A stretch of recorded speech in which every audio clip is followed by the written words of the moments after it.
सरकार की ओर से हाल ही में खाद्य पदार्थों पर जीएसटी की नई दरें लागू होने से आम जनता का जीना मुहाल हो गया। घर में इस्तेमाल की जाने वाली खाने पीने की चीजें महंगी हो गई।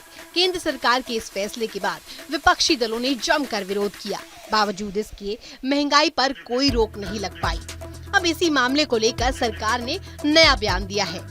आटा, चावल, दाल जैसी चीजों पर जीएसटी को लेकर लोगों के सवाल जवाब के बीच सरकार ने मंगलवार को राज्यसभा में कहा है कि अनाज, दही, लस्सी सहित विभिन्न वस्तुओं पर माल और सेवा कर यानी जीएसटी लगाए जाने का हालिया फैसला विभिन्न राज्यों के मंत्रियों के समूह GOM ने सर्वसम्मति से लिया था। आखिर क्या है GOM? दरअसल वित्त राज्य मंत्री पंकज चौधरी ने राज्यसभा में प्रश्नकाल के दौरान सवालों के जवाब में कहा है कि जीएसटी परिषद की लखनऊ में हुई 45वीं बैठक में विभिन्न राज्यों के मंत्रियों का एक समूह यानी कि GOM बनाने का फैसला किया गया था।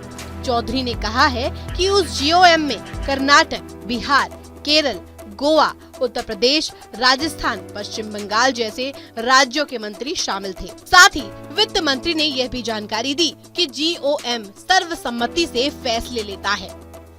अब तक लोगों को यही लग रहा था कि यह फैसला पूरी तरह से केंद्र सरकार की ओर से लिया गया है, जबकि इसके पीछे का सच बैठक में सर्वसम्मति से लिया गया निर्णय है। बता दें कि इससे पहले भारतीय जनता पार्टी के वरिष्ठ नेता सुशील कुमार मोदी ने सवाल किया था कि हाल ही में जिस बैठक में अनाज, दही, लस्सी जैसे पदार्थों पर जीएसटी लगाए जाने का फैसला हुआ, क्या उसमें विपक्षी दलों द्वारा शासित दिल्ली, केरल, राजस्थान और पश्चिम बंगाल जैसे राज्यों के मंत्री मौजूद थे?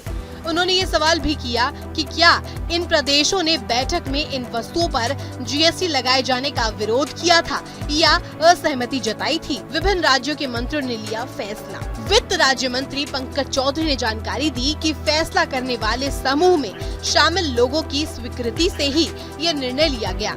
इतना ही नहीं, उन्होंने पेट्रोलियम उत्पादों को जीएसटी के दायरे में लाए जाने से जुड़े एक सवाल के जवाब में कहा कि इस तरह के फैसले जीएसटी परिषद लेती है और उसमें ये प्रस्ताव आया था। Bureau report, news India digital.